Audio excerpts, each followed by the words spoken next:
Why do people love fantasy? Well, I think the first step to understanding this question is understanding the human capacity for boredom. People often become bored and disinterested in whatever they consume consistently on a day-to-day basis. And given that there really wasn't that much to do or see, people languished in utter apathy. This is where the human mind and imagination come in to recombine all these previously mundane ideas and situations into new and more interesting ones. And eventually, you get a whole new world full of whole new possibilities. You take that boring old lizard and you turn it into a dragon. The horseman becomes a centaur, and the previously mute and stagnant tree gains a mouth and hollow eyes to see through. However, it does make you think. If a person's interest in a fantasy world is there mostly because they don't live in that world, then wouldn't that mean that in a hypothetical scenario where the person is transported to that world, wouldn't that person come to view that world just as mundane as they viewed their own? Novelty is a fleeting thing, and in most settings the world is filled with hardships, just like on Earth. People have to work, and they have to work hard if they want to survive, especially if it's a medieval setting. So just like on Earth, you have to learn a trade and get a job, work, eat, sleep, and before you know it, you're doing the same thing you would be doing on Earth, only in a world that's less comfortable than the one you came from.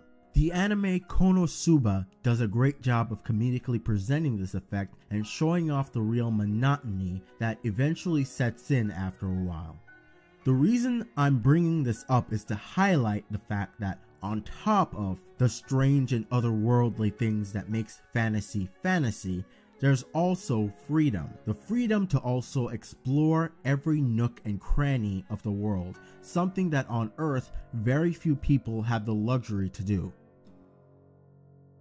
Now, the second reason people, especially guys, are drawn to fantasy is because of their desire for power, or just the ability to stand up to the world around them. There is some dangerous shit out there, and for most of human history, we've been vulnerable to all of it. A bear, tiger, hell, a hippo can easily outrun and kill the average human. And to top it off, we have no natural weapons to even put up a fight.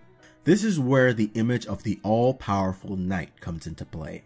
A warrior that is able to stand up to deadly threats with a hard iron shell and a blade that can pierce through the skin of any threat that comes his way. Through him, we the viewer are able to gain faith and reassurance in the power of human tenacity. Another form of power in fantasy is the power of magic, the ability to change and harness nature itself. This one goes above and beyond the knight and rides straight into humanity's fear of that which is unpredictable and our possible desire for godhood. People want to be calling the shots in their lives. They don't like unwelcome surprises, and magic gives you the power to upend and change what you don't like, on top of giving you the ability to deal with any unknown threats that come your way. Other powers, like what you would see in a video game like Under Night the Inbirth, fall into a sort of middle ground area, having unnatural power like the magician, but the heroic physical ability of the knight. Now, with the power of the knight and the magician, we gain the ability to do something that people have craved even to this day, and that is the ability to be a hero or a villain.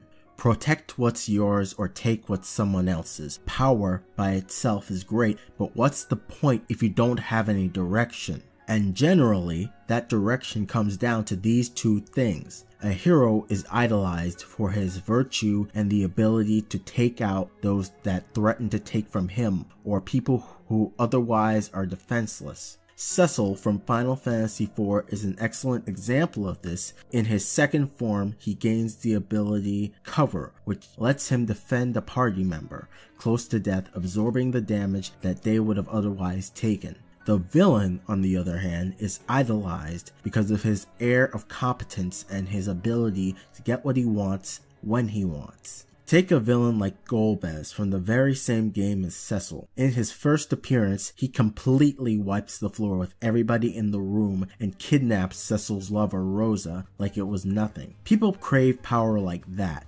in its rawest form. Whether you're a person with a heroic mindset or a villainous mindset, you can't help but see this dichotomy as one of the major pillars of fantasy as a genre. However, there's one thing you have to understand about the fantasy knight and the magician, and that's that they are manifestations of how people viewed power within their various time periods. Fantasy changes with the time period and the culture of the people creating the work. This is where things like steampunk fantasy and modern fantasy come from. Earlier, I mentioned Under Night the In-Birth as an example of a work that combines elements of the knight and the magician to great effect. This is due in part to the roles they play in fantasy growing ever closer and being blurred.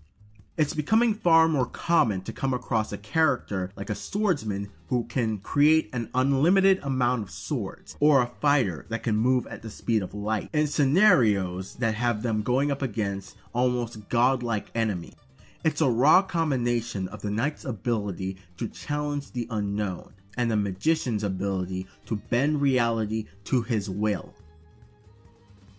To wrap things up, fantasy is a genre that appeals to people because of its ability to give the world around us an extra special spark that we don't really see in our everyday lives, and it is also a reflection of desires we as humans have, as well as the power and freedom that usually comes with being in these worlds. The human propensity for boredom gives us the ability to imagine and create things beyond the scope of our world. And if you ask me, I think it's one of the most important traits we as humans have. This is something more valuable than gold and silver. Hell, I'd even say it's what makes us humans on a fundamental level. Anyway, that's enough out of me.